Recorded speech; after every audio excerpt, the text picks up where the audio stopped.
Hare Krishna. Welcome all of you for today's Srimad Bhagavatam session. Let us begin with prayers.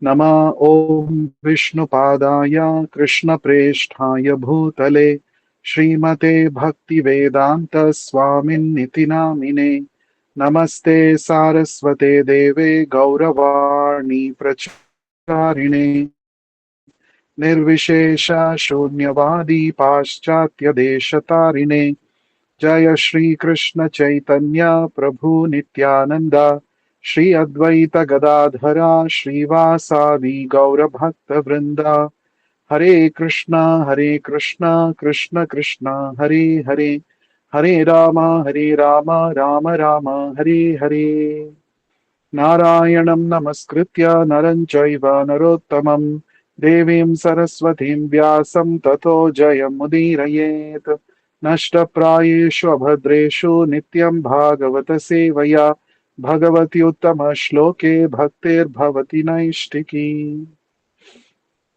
Reading from Srimad Bhagavatam, Canto 1, Creation, Chapter 7, entitled The Son of Drona Punished. Text 7. यस्यां वै श्रूयमाणायां कृष्णे परमपूरुषे भक्तिरुत्पद्यते पुंसः शोकमोहभयापहा. Translation and purport by His Divine Grace Vishwaguru Abhay Charanaраvinda Bhakti Vedanta Swami Prabhupada. Translation.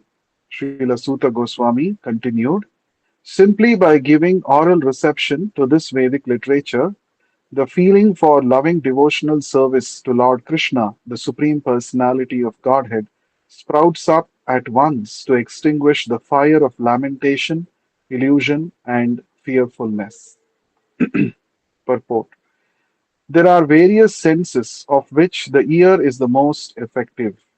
This sense works even when a man is deep asleep.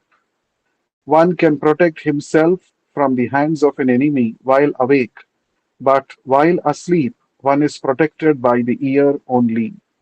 The importance of hearing is mentioned here in connection with attaining the highest perfection of life, namely, getting free from the material pangs. Everyone is full of lamentation at every moment. He is after the mirage of illusory things, and he is always afraid of his supposed enemy. These are the primary symptoms of material disease. And it is definitely suggested herein that simply by hearing the message of Srimad Bhagavatam, one gets attachment for the Supreme Personality of Godhead, Sri Krishna, and as soon as this is effected, the symptoms of the material diseases disappear. Srila Vyasadeva saw the all perfect personality of Godhead, and in this statement, the all perfect personality of Godhead, Sri Krishna, is clearly confirmed. The ultimate result of devotional service is to develop genuine love for the Supreme Personality. Love is a word which is often used in relation with man and woman, and love is the only word that can be properly used to indicate the relation between Lord Krishna and the living entities. The living entities are mentioned as Prakriti in the Bhagavad Gita, and in Sanskrit, Prakriti is a feminine object. The Lord is always described as the Parama Purusha, or the Supreme Male Personality. Thus, the affection between the Lord and the living entities is something like that between the male and the female. Therefore, the term love of Godhead is quite appropriate. Loving devotional service to the Lord begins with hearing about the Lord. There is no difference between the Lord and the subject matter heard about him. The Lord is absolute in all respects, and thus there is no difference between him and the subject matter heard about him. Therefore, hearing about him means, therefore, hearing about him means immediate contact with him by the process of vibration of the transcendental sound. And the transcendental sound is so effective that it acts at once by removing all material affections mentioned above.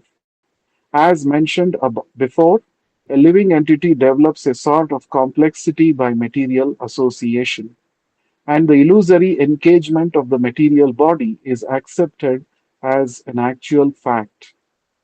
Under such false complexity, the living beings under different categories of life become illusioned in different ways.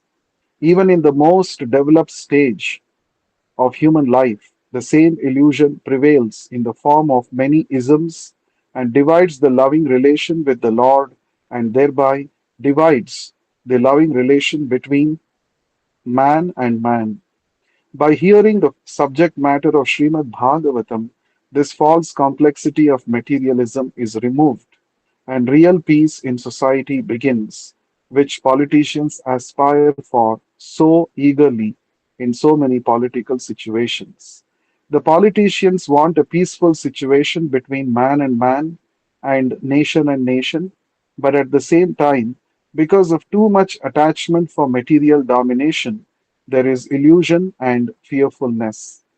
Therefore, the politicians' peace conferences cannot bring about peace in society. It can only be done by hearing the subject matter described in the Srimad Bhagavatam about the Supreme Personality of Godhead, Sri Krishna.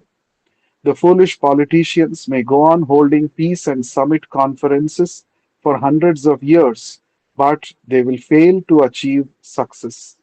Until we reach the stage of re-establishing our lost relation with Krishna, the illusion of accepting the body as the self will prevail, and thus fearfulness will also prevail. As for the validity of Sri Krishna as the Supreme Personality of Godhead, there are hundreds and thousands of evidences from revealed scriptures, and there are hundreds and thousands of evidences from personal experiences of devotees in various places like Vrindavana, Navadvipa, and Puri. Even in the Kaumudi dictionary, the synonyms of Krishna are given as the son of Yashoda and the Supreme Personality of Godhead, Parabrahman. The illusion is that, sorry, the conclusion is that simply by hearing the Vedic literature, Srimad Bhagavatam, one can have direct connection with the Supreme Personality of Godhead, Sri Krishna, and thereby one can attain the highest perfection of life by transcending worldly miseries, illusion, and fearfulness. These are practical tests for one who has actually given a submissive hearing to the readings of the Srimad Bhagavatam. Thus ends the Bhakti Vedanta purport. So, Suta Goswami is describing what Srila Vyasadeva saw in his meditation. He saw the Supreme Personality of Godhead. Along with the Lord, he also saw his varieties of energies, internal energy, external energy, and the marginal energy, which is none other than the living entities. He also saw how the living entities are conditioned by the Mahamaya, by the influence of the three modes of material nature.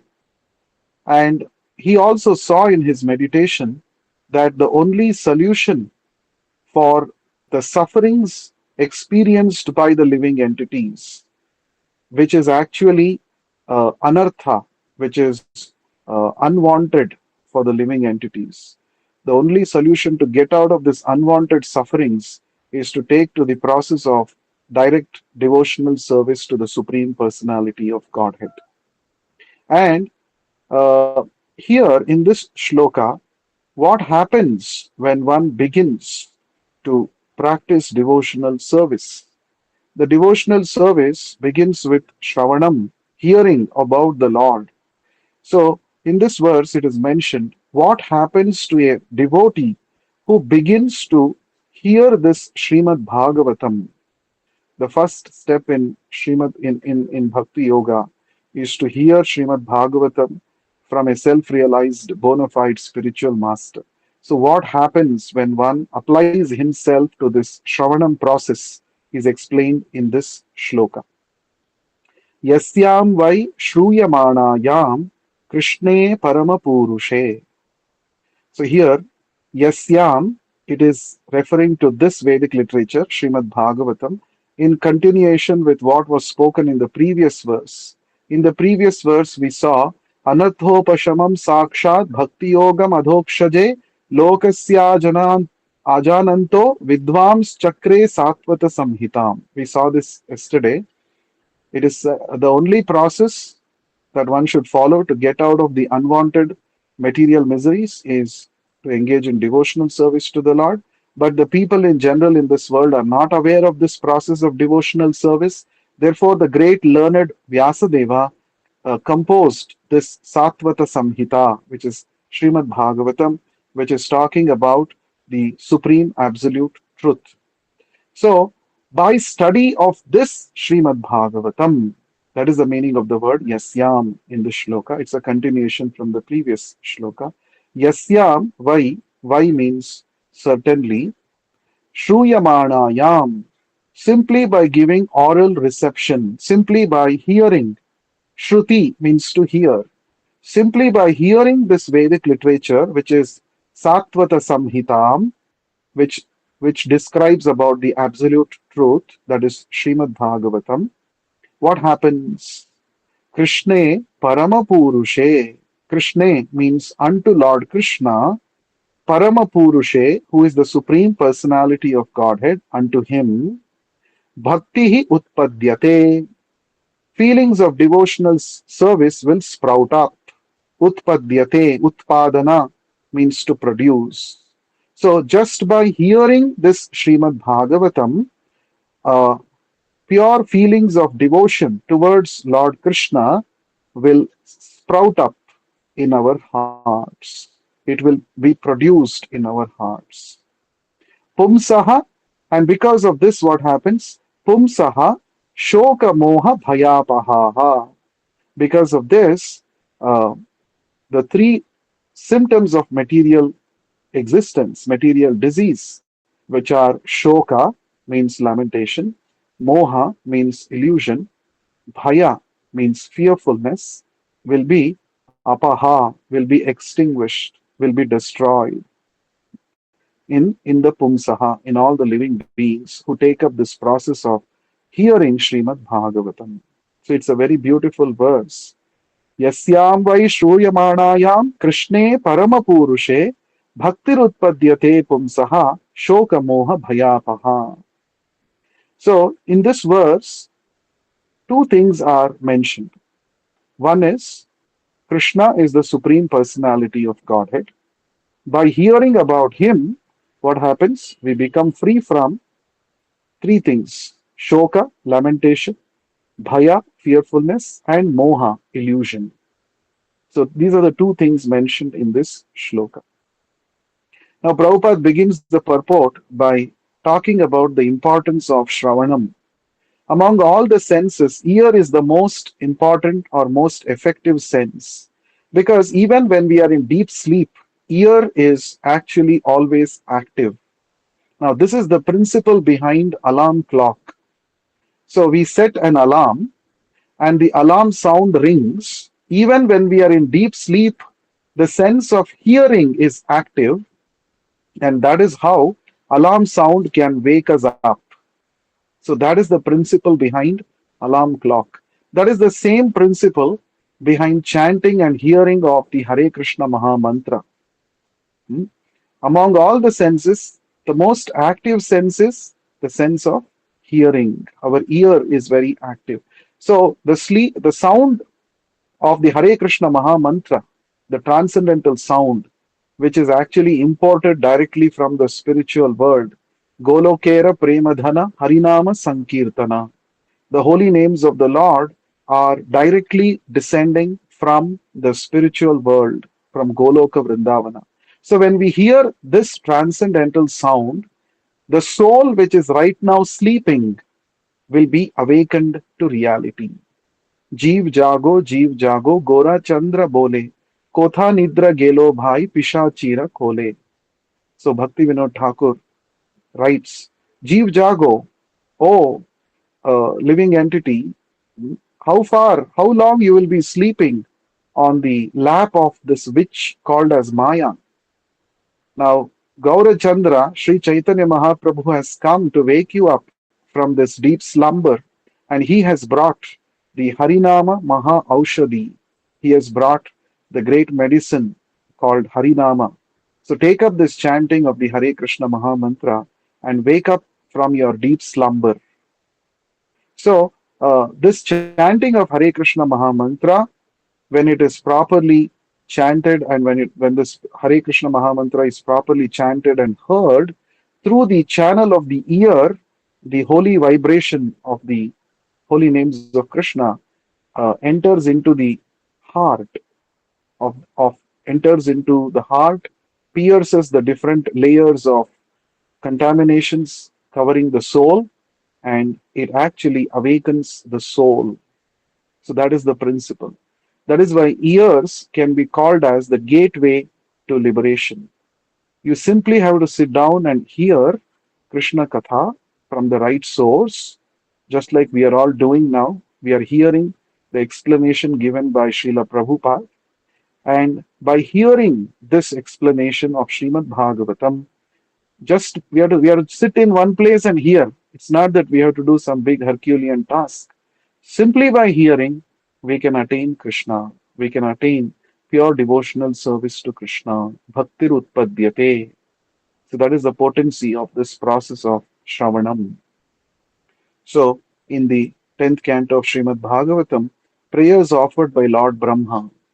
So Lord Brahma, in one of his prayers to Krishna, he says that we should simply give up this mental speculation and simply sit down in one place. Sthane stite shruti gatam tanuvan manobihi. Hmm? We have to give up our mental speculation and sit down, and we should continuously hear about Krishna. When we hear about Krishna, what happens is the Lord who is Ajita, who is unconquerable, becomes thus conquered. How? Because hearing about Krishna produces bhakti in the listener, and when this bhakti matures, it becomes pure love of Krishna, and Krishna comes under the control of this pure love. So therefore, we should go on hearing, and Lord Brahma says anybody who has thus become situated in the process of hearing Krishna Katha, and thus he'll be able to conquer the Lord who is Ajita. The Ajita becomes Jitaha. He becomes controlled. And then it is also mentioned in the same shloka, Lord Brahma says that for such a person, mukti becomes his rightful claim. Daya bhak. Daya. Daya means it's a Sanskrit word for inheritance. Just like somebody inherits his or her ancestral property, that is called daya. So, in Sanskrit, it means inheritance. So, one who actually hears Srimad Bhagavatam, for him, mukti becomes his rightful claim. He inherits this mukti. So, mukti is a byproduct of hearing Srimad Bhagavatam. But the main result of hearing Bhagavatam is developing pure love for Krishna, developing pure bhakti for Krishna. So mukti is a byproduct of bhakti. Mukti is not the ultimate perfection. The ultimate perfection is to engage in loving devotional service to the Lord. So by hearing Bhagavatam, we can develop pure devotional service. Another important thing in the Nectar of Devotion, Srila Rupa Goswami explains uh, six qualities of pure bhakti. And one of the six qualities is Krishna Akarshaniya. The pure devotional service attracts Krishna's attention. Nothing can attract Krishna's attention. Our scholarly abilities, our riches, our wealth, our name, fame, influence, our material strength, all of these do not attract Krishna. Only one thing can actually capture Krishna's attention. That is, if we develop pure devotional service. Actually, Krishna means all attractive. Sarvam Karshati iti Krishna. One who attracts everybody towards himself, he is called Krishna.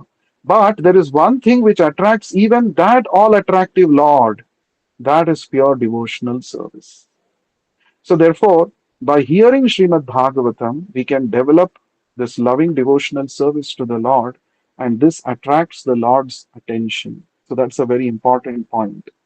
Now, another point that Srila Prabhupada mentions in the purport is the ultimate result of devotional service is to develop genuine love for the Supreme Personality. Love is a word which is often used in relation with man and woman, and love is the only word that can be properly used to indicate the relation between Lord Krishna and the living entities. So, this is a very important point. We generally hear the word love, right? Love. So many Bollywood movies have been made, are being made even now about love between a male and a female. Love is celebrated in so many ways through art, dance, music, poetry, and so many epics. And in fact, there are days to celebrate love, Valentine's Day, for example. But actually, this love that exists between two living entities in this material world is actually not love in its true, strict sense. It is actually uh, a kind of transaction. You give me pleasure, and in return, I will give you some pleasure. It is happening on a material platform with expectation that if I love the other person, I will get some pleasure, and I will also be giving some pleasure to the other person. So there is a expectation. So it is purely on a material platform. It is actually kama, which is misunderstood to be prema. Kama means to hankering to satisfy one's own material senses, whereas prema is selfless service unto the Lord without any expectation in return. That is called prema. Now, that is why we say the gopis of Vrindavan are the epitome of loving devotional service because they went on serving Krishna without any expectations in return. That is the epitome of bhakti, selfless service to the Lord for His pleasure without any expectation in return. That is called love, that is called prema. So, our process of devotional service that we are practicing in the line of Chaitanya Mahaprabhu's teachings, it has to ultimately mature into prema. That is our ultimate goal. Krishna prema is our ultimate goal. So, Krishna prema can completely satisfy the soul. Right now, we are actually hankering after so many things in this world, but none of these material achievements can actually completely satisfy the soul. Only when we attain this pure, loving devotional service to Krishna, pure Krishna prema, then the soul can be completely satisfied. All its hankerings can be quieted by this attainment of pure bhakti, pure love for Krishna. So, Prabhupada is saying, love is the only word that can be properly used to indicate the relationship between the Supreme Lord Krishna and the living entities. Why? Because in the Vedic scriptures, the living entities, all of us jivas, are described as Prakriti. Prakriti means nature, and Prakriti is feminine gender. And the Supreme Lord is described as Purusha, and he is the masculine gender. So we are actually meant to give pleasure to Krishna. And Krishna is the enjoyer. Purusha means enjoyer. Prakriti means enjoyed. Krishna is the subordinator, and we are the subordinate. Sorry. Krishna is the predominator, and we are the predominated. So Krishna is the predominator enjoyer. We are the predominated enjoyer. It's not that when we serve Krishna, only Krishna gets pleasure. No, by serving Krishna, we also get pleasure. And that is our actual constitutional pleasure. Right now, the pleasure that we are seeking in this material world is actually fake. It is actually inbuilt with miseries. But the real pleasure is that which a devotee experiences by giving pleasure to Krishna. That is eternal pleasure. That is the spiritual pleasure which we can experience by perfecting this process of Krishna consciousness. Now, another point that Prabhupada mentions is there is no difference between Krishna and topics connected with Krishna. So when you hear Srimad Bhagavatam, you are directly associating with Krishna. That is the understanding. Because Krishna is absolute. Absolute means one without a second. So anything that is connected with him is of the same nature as him. So Krishna, Krishna's name, Krishna's form, Krishna's qualities, Krishna's activities, Krishna's paraphernalia, Krishna's everything connected with Krishna is of the same nature as Krishna. So the Srimad Bhagavatam therefore is called the literary incarnation of Krishna. Incarnation of Krishna in the sound form, in the Shabda form. The Hare Krishna Mahamantra also is a Shabda avatar of the Lord.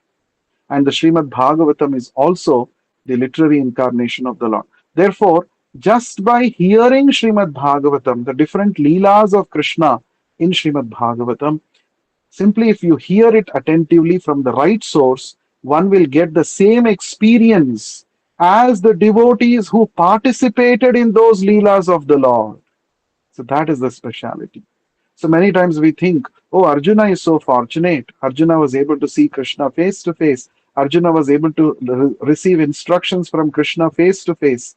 He was able to serve the Lord physically, personally. We are not so fortunate. No. By hearing the Bhagavatam, by hearing Bhagavad Gita, we get the same experience, same realizations that Arjuna had by personally serving Krishna, by personally receiving instructions from Krishna. That is the potency, that is the power of Srimad Bhagavatam. So Srimad Bhagavatam is the literary incarnation of the Lord, and anybody who takes shelter of Srimad Bhagavatam, anybody who associates with Srimad Bhagavatam by every day hearing this great Vedic literature, one gets direct contact with Krishna. So that is the special special position of Srimad Bhagavatam. Now, the next point that Srila Prabhupada mentions in the purport is a living entity develops a sort of complexity by material association, and the illusory engagement of the material body is accepted as an actual fact. Under such false complexity, the living beings under different categories of life become illusioned in different ways. Even in the most developed stage of human life, the same illusion prevails in the form of many isms and divides the loving relation with the Lord and thereby divides the loving relation between man and man. By hearing the subject matter of Srimad Bhagavatam, this false complexity of materialism is removed and real peace in human society begins, which politicians aspire for so eagerly in so many political situations. So Prabhupada is saying, under the influence of Maya, we have actually come up with so many theories, so many ways and means to achieve peace in this society. So these are called isms. So many isms, so many philosophies, so many processes. But none of these processes can actually give real satisfaction because all of these are defective because they are man made processes. Since we have defects, the processes that we manufacture, the isms that we manufacture will also be defective. So instead of taking up some man made defective isms and processes, we simply have to turn our attention towards this great literature, Srimad Bhagavatam. So Srimad Bhagavatam has every information that is required for us to attain perfection in our life. Every information that is required for us to develop an intimate connection with Krishna. Srimad Bhagavatam provides this. So therefore, we must take this study of Srimad Bhagavatam very, very seriously. And in this way, the much awaited, much needed peace in the society can be established. Srila Prabhupada gave a wonderful example. Suppose if there is a pool of water and it's a still water, and let's say one person throws a stone in the pool of water. So what happens? the stillness of the water gets disturbed because ripples start forming, waves start forming. Suppose another person throws a stone at another place in the same pool. What happens? That also creates disturbance, another set of ripples. Suppose a third person throws another stone, then another set of ripples, waves are created. Now, what happens? All of these waves they collide against each other, right? Because each wave is originating at different points, at different central points. Therefore, the waves of all the three points they start colliding. They start, crossing against each other. Now, this is exactly what is happening in our in this planet today. Everybody wants to be the center. Everybody wants to be in the helm of affairs. Everybody wants to be the controller. So each one of us think that I am the center of this universe. So what is happening because of this? Because there are multiple power centers, there are multiple centers, therefore naturally there is conflict. And that is why you see, even though so many attempts have been made, even now, so many attempts are being made to establish peace and harmony in the human society, but all of these efforts are not very fruitful. For example, after the Second World War, the United Nations Organization, UNO, was established. And the primary objective of this UNO is to ensure world peace and security, to ensure that there will be no wars in this world. But even after UNO has been established, even after many world leaders are trying their best to bring about peace and security in this world, still there are many, many wars which are happening and which are still happening even now. So, by having material theories, one cannot actually establish real peace in the society. So, instead of having multiple power centers, if we can have one center, if everybody can make their life centered around Krishna by hearing the message of Srimad Bhagavatam, then there will be no conflicts of interest. Then there will be no dissension. There will be no debates, and there will be no you know um, conflicts. There will be no wars because everybody understands that I have to serve Krishna. There is one common goal in everybody's life.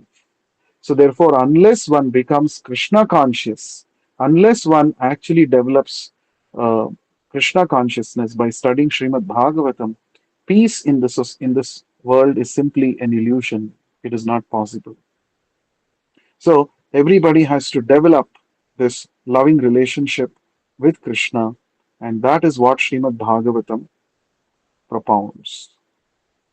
So, and Prabhupada also says there are many, many references in so many Vedic scriptures to prove that Krishna is Parama Purusha. He is the Supreme Personality of Godhead. There are so many examples, so many references. For example, we see in the Bhagavad Gita, Krishna is saying, Mattaha Parataram na Anyat Kinchidasti Dhananjaya. O Dhananjaya, winner of wealth, Arjuna, there is no truth superior to me. Krishna is declaring this. And again, in the 10th chapter, Krishna says, Aham sarvasya prabhavaha mattaha sarvam pravartate. He says, everything is emanating from me. All material and spiritual worlds are coming out of me. I am the ultimate cause. In the Brahma Samhita, in the very opening verse, we see this Ishvara Parama Krishna Satchidananda Vigraha Anadiradir Govinda Sarva Karana Karanam.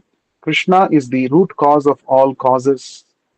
So, in the Vedas, Upanishads also it is mentioned, Brahmanyo Devaki Putraha, Brahmanyo Madhusudanaha. Devaki Putra, the Lord who appeared as the son of Devaki, he is the Brahmanya, he is the supreme absolute truth.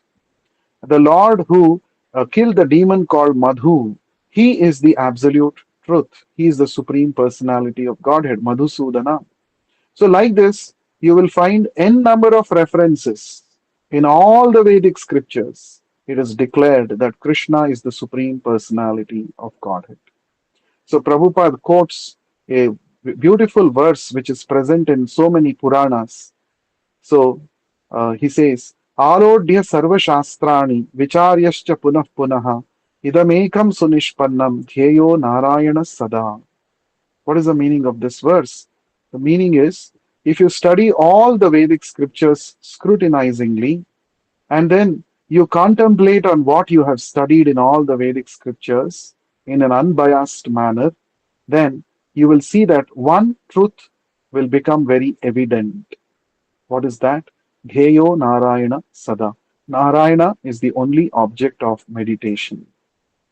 So all the scriptures, they are unanimously agreeing to this point that one must surrender to Krishna because Krishna is the supreme personality of Godhead. Now, another important thing that is mentioned in this verse is by taking up Krishna consciousness after being conversant with the philosophy presented in Srimad Bhagavatam, when we take up Krishna consciousness with all seriousness, three three problems in our life will be immediately solved. Three problems: shoka, moha, bhaya.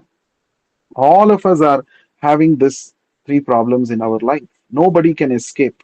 Whether one is a poor man on the street, or whether one is the most powerful man in this world, wealthiest person in this world, all of the people, they are having this shoka, lamentation, moha, they are illusioned, and bhaya, their heart is filled with fear.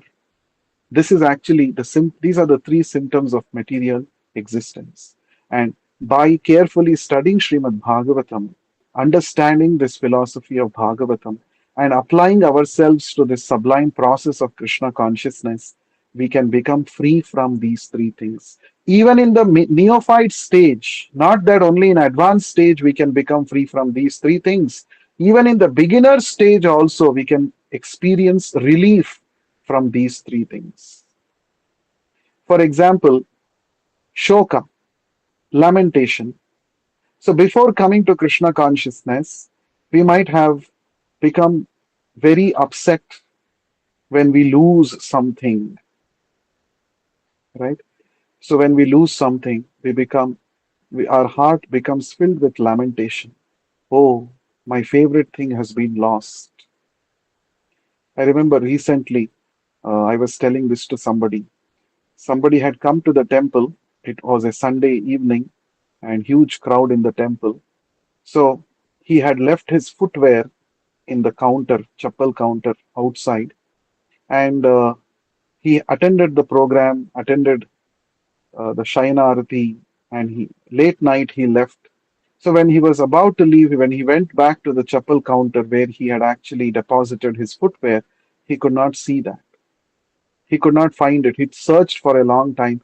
He could not find. But then, so he said, "So, Prabhu, I lost my footwear in the temple." So then I just told him, actually, it is said that when you lose your chappal in the temple, it is like you're getting rid of your old karma. So don't have to worry about it. So when he heard this, immediately he was relieved. He was saying that actually, Prabhu, before I would have actually become very, very um, disturbed. Oh, I lost my chapel. Oh, what is this? What is this? But now, since I'm chanting and I'm taking up this Krishna consciousness, I'm not so much disturbed. You see, this is practical application. So, Krishna consciousness is so practical. So, if we are Krishna conscious, then we can actually get relieved from all these kinds of shoka. In fact, losing a chapel is a very small thing. Even if somebody loses one's near and dear ones, right? We understand the Bhagavad Gita is saying we are not the body, we are soul. So at death, what is happening? It is the body which is dying, but the soul remains. The soul is eternal. The soul continues its journey to the next body. So Krishna is saying, what is the use of lamentation? What is the use of lamenting for a body? For the body which is anyway destined to die. So, when we internalize these things that Krishna has told in the Bhagavad Gita, so we can actually, at such difficult times, as losing our near and dear ones, our family members, we don't become so much disturbed. See, this is the practical application of Krishna conscious philosophy. It is so practical. That is what the scripture, this shloka is saying. Shoka, moha, bhaya, apaha. Apaha means destroyed. So these things are destroyed. Even when we are, in fact, in the sixth chapter of the Bhagavad Gita, Lord Krishna says this is one of the symptoms to test whether you are really advanced in spiritual life or not. What is that? Uh, Gurunapi na vichalyate. Yasmin stitena dukkena gurunapi na vichalyate. Krishna says, a advanced person, in advanced devotee, even amidst the greatest dangers, greatest difficulties, he will not be he will not be affected. That is a test. So here also Prabhupada says you can test yourself whether you are advancing in Krishna consciousness or not. How do you test?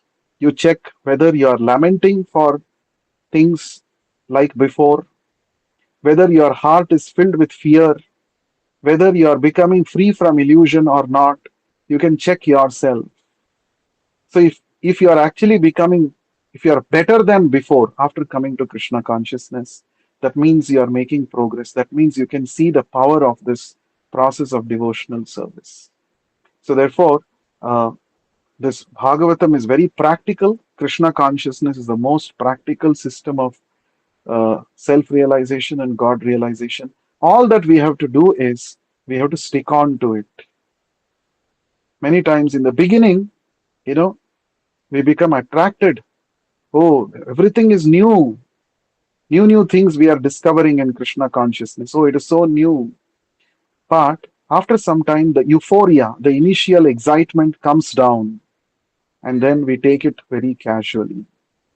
Now, that is the mistake that most of us make. We should not do that. Every day, there is something new to realize for a devotee if he is actually seriously practicing Krishna consciousness under proper guidance.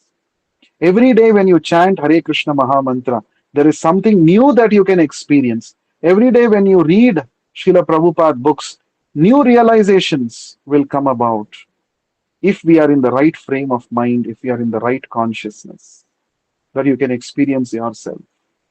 If you are feeling that it is same old thing, if it is becoming boring, if it is becoming hackneyed, it means we are not applying ourselves to the process properly and sincerely. If we are sincere, Krishna is ready to give us so many realizations. He is ready to take away so many anarthas that are in our heart. But we must be ready. Krishna is ready to give unlimited mercy, but we must be ready to receive that unlimited mercy of the Lord. So, all that is required is sincerity in our practice. So, let us go to the next shloka, text 8. Sasamhitam bhagavatim krita कृत्वानुक्रम्य चात्मजम् शुकम् अध्यापयामास निवृत्तिनिरतं मुनिः. Translation and purport by Vishwaguru Srila Prabhupada. Translation.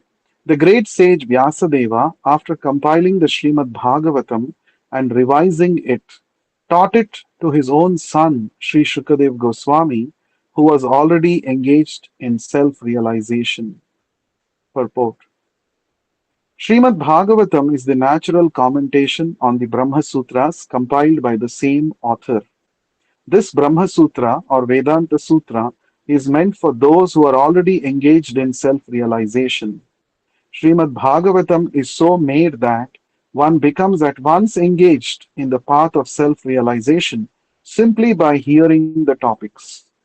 Although it is especially meant for the Paramahamsas or those who are totally engaged in self realization, it works into the depths of the hearts of those who may be worldly men.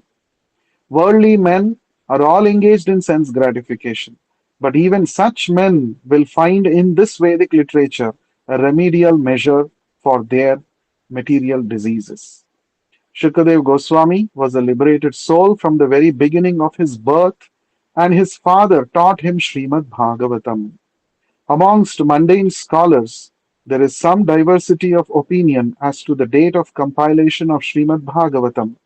It is, however, certain from the text of the Bhagavatam that it was compiled before the disappearance of King Parikshit and after the departure of Lord Krishna.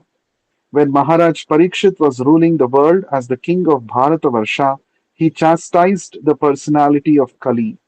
According to revealed scriptures and astrological calculation, the age of Kali is in its 5000th year. Therefore, Srimad Bhagavatam was compiled not less than 5000 years ago. Mahabharata was compiled before Srimad Bhagavatam, and the Puranas were compiled before Mahabharata.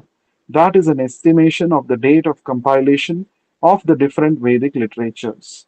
The synopsis of Srimad Bhagavatam was given before the detailed description under the instruction of Narada. Srimad Bhagavatam is the science for following the path of Nivritti Marga. The path of Pravritti Marga was condemned by Narada. That path is the natural inclination for all conditioned souls. The theme of Srimad Bhagavatam is the cure of the materialistic disease of the human being or stopping completely the pangs of material existence. Thus ends the Bhakti Vedanta purport. So, it is said in the shloka, Sa Samhitam, that very Vedic literature, that is Srimad Bhagavatam, Bhagavatim means in relation with the personality of Godhead Bhagavan. So why Bhagavatam is called so? Because it is in relation with Bhagavan. That is why it is called Bhagavatam. And a pure devotee of the Lord who is intimately related to the Supreme Lord, Bhagavan, he is also known as Bhagavatam, Bhagavata. Mahabhagavata means the pure devotee of the Lord. So this Vedic literature is called Bhagavatam because it talks only about Bhagavan. Kritvanu cha atmajam. Kritva anukramya. Kritva means he compiled. Vyasadeva compiled this Bhagavatam. Anukramya. So he corrected it and revised it. So after compiling Srimad Bhagavatam, Vyasadeva himself again revised the whole Bhagavatam and he corrected it. And then Anukramya cha atmajam shukam adhyapayam asa. Adhyapayam means he taught. Vyasadeva taught this Srimad Bhagavatam after compiling and revising it to his own son. Atmajam means his own son, that is Shukadev Goswami. And we already have discussed about Shukadev Goswami that he was a liberated soul by birth, right? And this Shukadev Goswami was Nivritti Niratam Munihi. Nivritti means the path of self realization. Niratam means engaged. Munihi, the great sage. So, the great sage Vyasadeva, after compiling the Srimad Bhagavatam and revising it, taught to his own son, Sri Shukadev Goswami, who was already engaged, Niratam, in self realization, Nivritti. So, the Vedic scriptures talk about two paths for attaining perfection, Pravritti Marga and Nivritti Marga. Pravritti Marga means the path of attachment.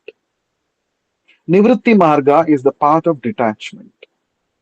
So Pravritti Marga means over a period of many lifetimes, one is encouraged to first start with the following of Karma Kanda rituals, and repeatedly when one performs Karma Kanda rituals and attains pious credits, he goes to the higher planets, enjoys higher heavenly pleasures there, and once his pious credit limit is over, again he comes down to the earthly planet. Again he engages in Karma Kanda rituals and again goes there, again comes down. So many lifetimes he goes up and down by accumulating Punya Karma, by the performance of Karma Kanda rituals. And after many lifetimes, such a person will get a question in his mind. Why should I work so hard performing all these karma kanda rituals to simply go up and down, to get promoted to heavenly planets and again come down, to again go back, again come down? This is a merry-go-round.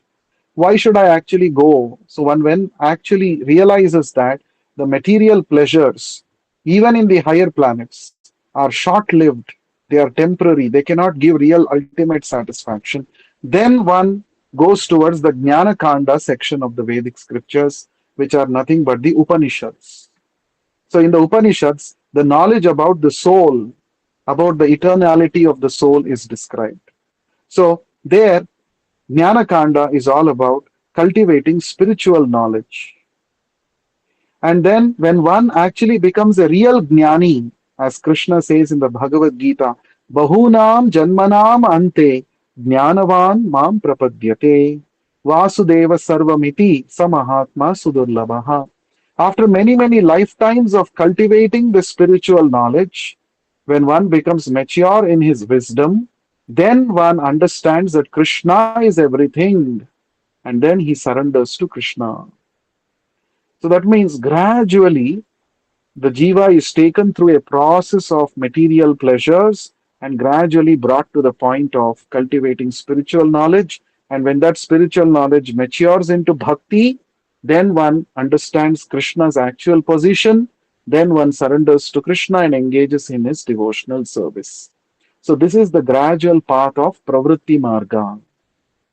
But Kali Yuga, it is very risky to take up this Pravritti Marga, because if your Kali Yuga is full of faults, the age and atmosphere is not conducive for spiritual advancement. So if one takes up this Karma Kanda ritual process of Pravritti Marga, then what happens? Suppose one starts Karma Kanda rituals now, and then he attains some piety and he goes, let's say, to the higher planets and enjoys there for some time. And when his punya is over, he again comes down. Now, when he comes down to this earthly planet, Kali Yuga would have much more progressed. That means more degradation would have happened at that time. And more degradation means less chances for spiritual enlightenment. That means Kali Yuga, we need a fast track process. It's not the conventional karma kanda, then jnana kanda, then upasana kanda, then bhakti. This is not going to work in Kali Yuga.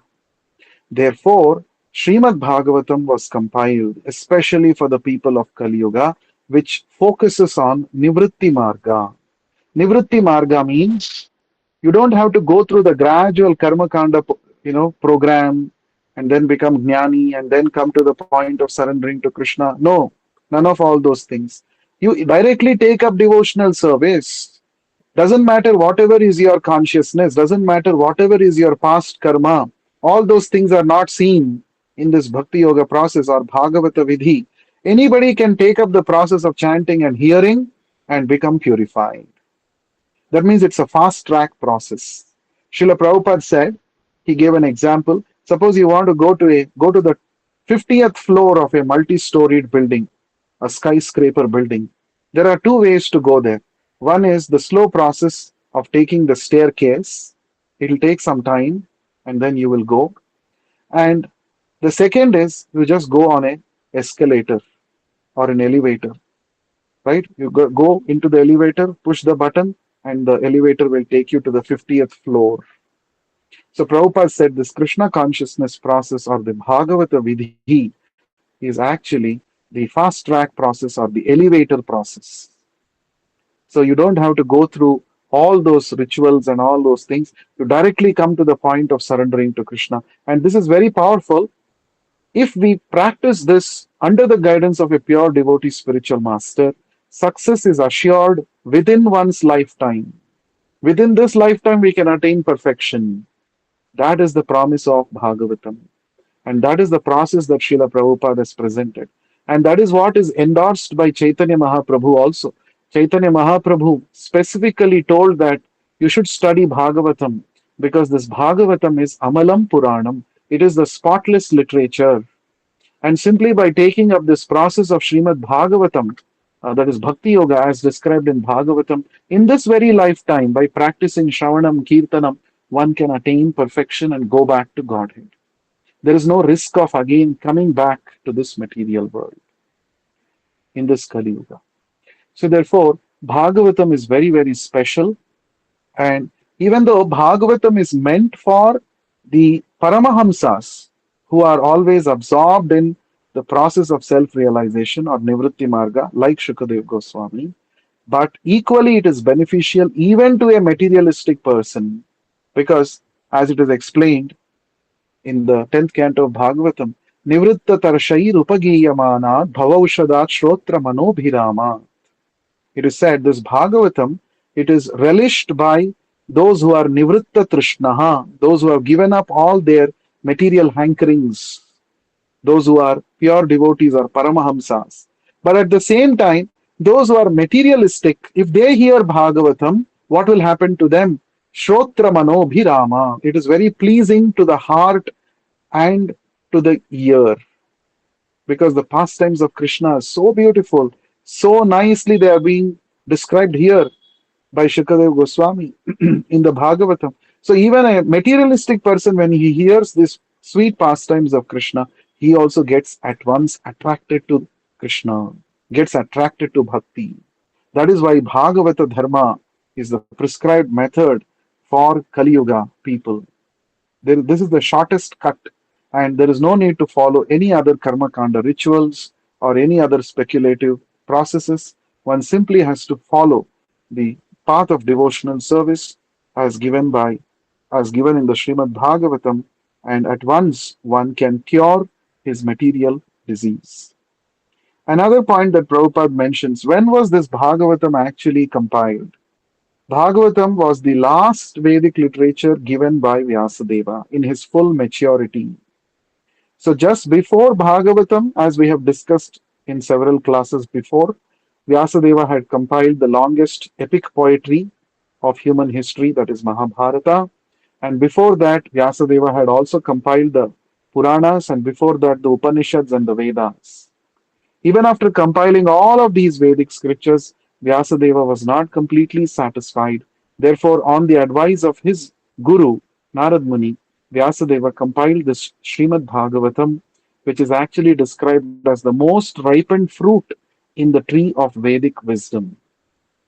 So it was compiled just after Lord Krishna departed, wound up his leelas and departed to the spiritual world. So just before Maharaj Parikshit was born, the Srimad Bhagavatam was compiled. Right? So here Prabhupada mentions, it is certain from the text of the Bhagavatam that it was compiled before the disappearance of King Parikshit and after the departure of Lord Krishna. So before the disappearance of Maharaj Parikshit, because Maharaj Parikshit heard this Bhagavatam before he gave up his body, and after Lord Krishna departed, there is a verse we have already read this previously. Krishne Swadhamopagate. So Krishna went back to his Swadhama, went back to his abode. Along with Dharma, he went away. So where did the Dharma take shelter? This was one of the 6 questions asked by the sages of Naimisharanya in the very first chapter of the first canto of Srimad Bhagavatam. After Krishna wound up his leelas and went back to the spiritual world, Dharma also went away with him. Now, where can one find Dharma in Kali Yuga? This is one of the 6 questions asked by the sages of Naimisharanya, and Suta Goswami answers this question, saying that just after Krishna went back to his abode, this Srimad Bhagavatam has arisen in the sky like the most illuminating sun, and anybody who studies this Bhagavatam understands what is dharma and how to practice dharma in this Kali Yuga. Therefore, Srimad Bhagavatam, it appeared just after Krishna departed. Therefore, Krishna said, "Now I'm going back to my abode, but I'm leaving behind this Bhagavatam for you. You follow this Bhagavatam, and you will also come back to me." Follow Bhagavatam means following Krishna back to Godhead. So Krishna went back to Godhead, and if you also want to follow him back to Godhead, Krishna is saying you just Study this Bhagavatam, you will prepare yourself and you will come back to me. So this is the specific position of Srimad Bhagavatam. So at the end, Prabhupada mentions the theme of Srimad Bhagavatam is the cure of the materialistic disease of the human being or stopping completely the pangs of material existence. The sole purpose of Srimad Bhagavatam is to cure our bhavaroga, our materialistic disease, characterized by shoka, moha, and bhaya, and thus purify ourselves and go back to the spiritual world. That is the specific purpose of Srimad Bhagavatam. So we will continue to read more and discuss more in the coming sessions. Thank you for your valuable time. We shall close here. Granthara Srimad Bhagavatam ki jai. Ah, Vishwa Jai. Guru Srila Prabhupada ki Jai. jai. Jai. Yeah. Thank you, bro. Hare Krishna.